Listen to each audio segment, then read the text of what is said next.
ትሁቴ ናቲን ከእድል ጋር ስታየው በቅናት አበደች። አባባ እጅጉን በጣም ያሳዘነውና ያስለቀሰው ነገር ምን ይሆን?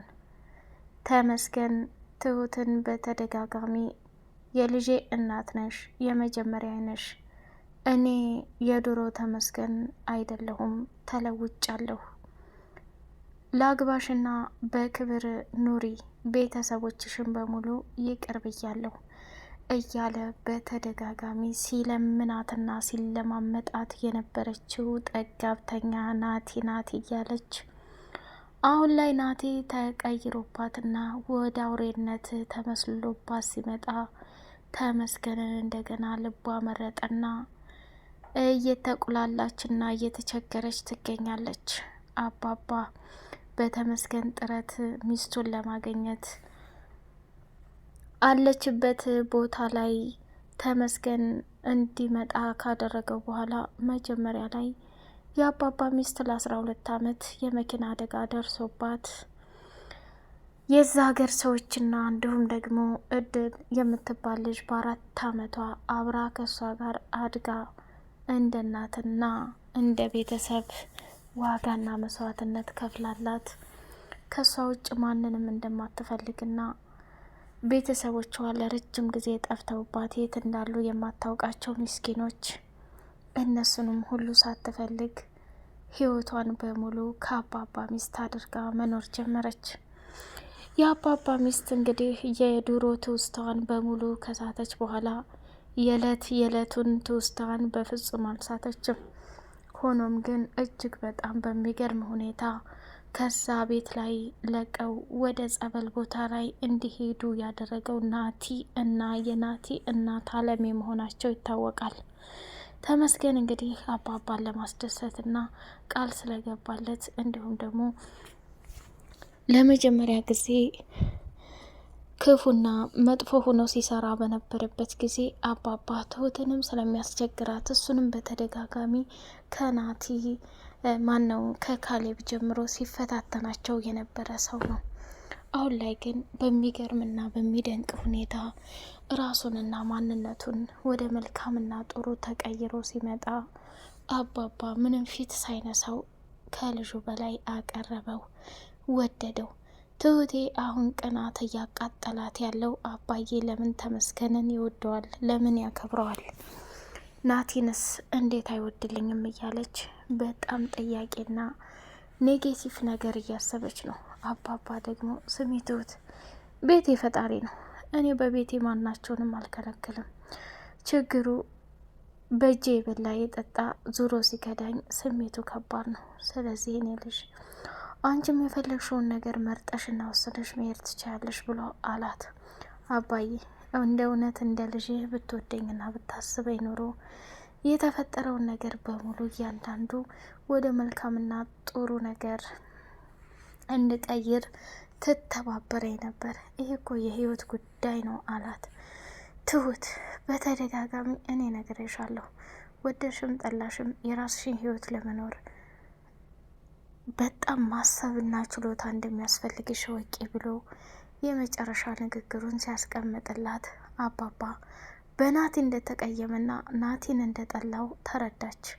ተመስገን ጋር አባባ ተቀራረበ። ተመስገንም ጀግናው ደግሞ እየተከታተለ ገጠር ለገጠር ናቲን እያሳደደ በመጨረሻም ሚስቱ ያለችበትን ቦታ ላይ ደረሰና አብራ የነበረችውን ልጅ አገኝቶ ከስሟ ጀምሮ እየጠየቃትና እያወራት ሳለ አባባ እጅጉን በጣም ውስጡ ስለቸኮለ እየተሯሯጠ ከነሱ ጋር ቀረበ። ሰላም ሰላም! ውድ የተከበራችሁ የተወደዳችሁ የሌላ ኤንድ የመሐመድ ቤተሰቦች እጅግ በጣም ተወዳጁና በጉጉት ስንጠብቀው የነበረው የትሁቴ ድራማ እንደቀጠለ ይገኛል። ቻናሉን ላይክ፣ ሰብስክራይብ እያደረጋችሁ ለምታበረታቱን ሀሳብ አስተያየታችሁን ለምሰጡን ውድና ብርቅ ቤተሰቦቻችን እጅጉን እናመሰግናለን። ክበሩልኝ ማለት ነው ውዶችዬ። እጅግ በጣም በሚገርም ሁኔታ ትሁቴ ዛሬ ላይ ደግሞ በንደት እየተቃጠለች ትገኛለች። ተመስገን እድሜ ልኬንና ይህን ያህል እድሜ ሲያሯሩጠኝና ሲያሳድደኝ የነበረው ላገባ ነው፣ ሽማግሌ ልልክ ነው እያለ በተደጋጋሚ ስታናዝዘው፣ ትሁት ሽማግሌ መላክ ትችያለሽ፣ የፈለግሽውን ማድረግ ትችያለሽ። እኔ የሚያሳዝነኝና የሚቆጨኝ ነገር ለአንቺ ከማይሆን ሰውዬ ጋር እድሜሽንና ዋጋሽን መስዋዕትነት ማድረግሽ ብቻ ነው። ከዛ በተረፈ ግን የአንቺ ደስታና ህይወት እንደሚያስደስተኝ እንዲሁም ደግሞ ከህይወትሽ እንደምወጣልሽ በተደጋጋሚ ቃል ገብቼልሻለሁ። አሁን ላይ ደግሞ ወደድሽም ጠላሽም እኔ አንቺን መከተል ትቻለሁ። ለናቴ ትችሻለሁ።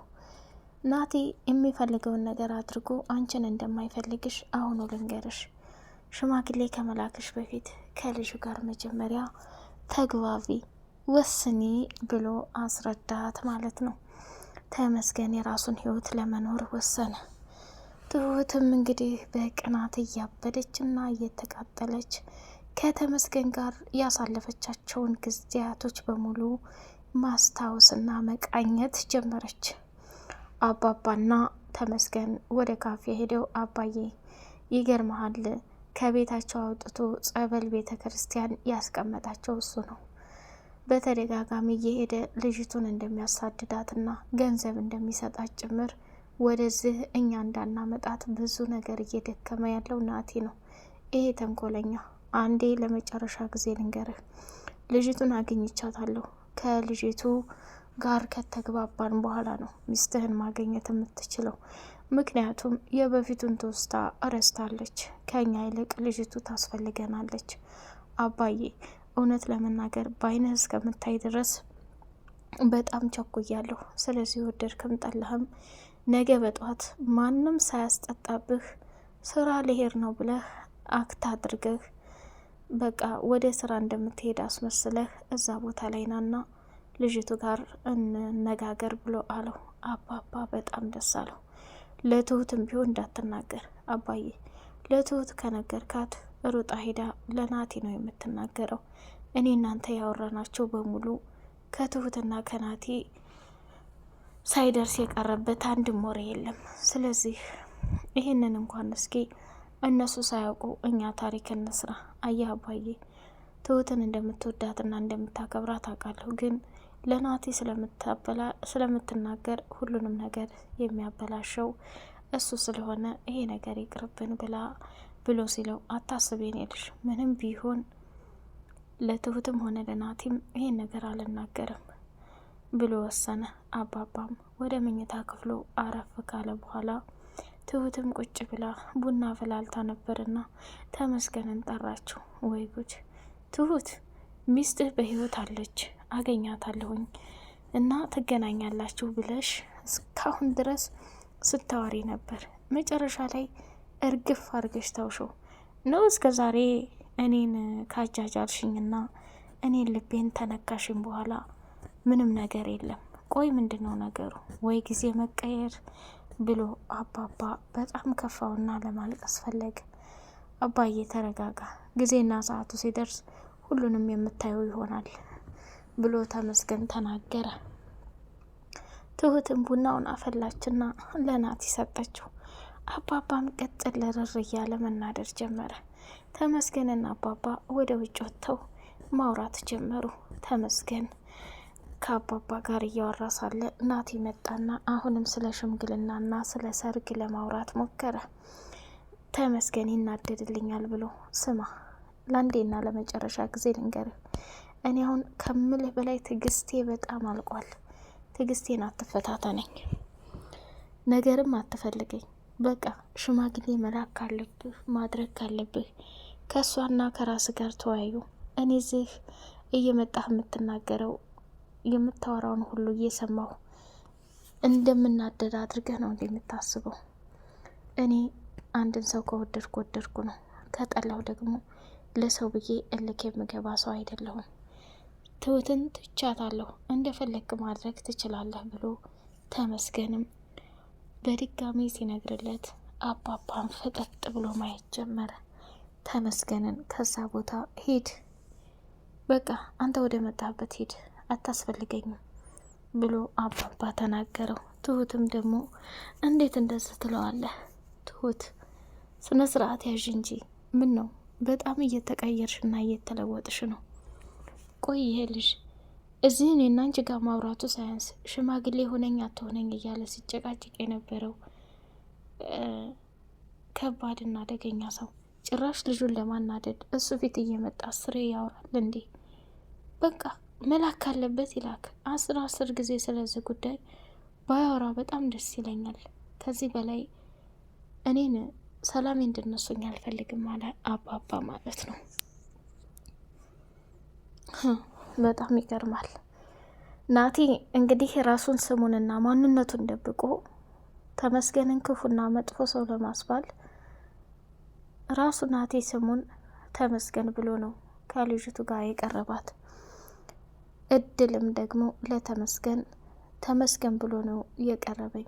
ቆይ ማንኛችሁ ናችሁ ተመስገን ብላ ስትለው መታወቂያውን ፎቶውን በሙሉ አሳያትና ተመስገን ማለት እኔ ነኝ ልብ ብለሽኝ፣ እሱ ደግሞ ስሙ ናቲ ነው። ስለዚህ እኔና አንቺ እንደምንገናኝ በፍጹም ለማንም እንዳትናገሪ አደራ። አባቴን የሚያክል ሰውዬ በጣም የምወደውና የማከብረው ሚስቱ በህይወት አለች ተብሎ ደም እንባ እያለቀሰ ይገኛል። አየሽ፣ እሱን ልትረጁ ይገባል።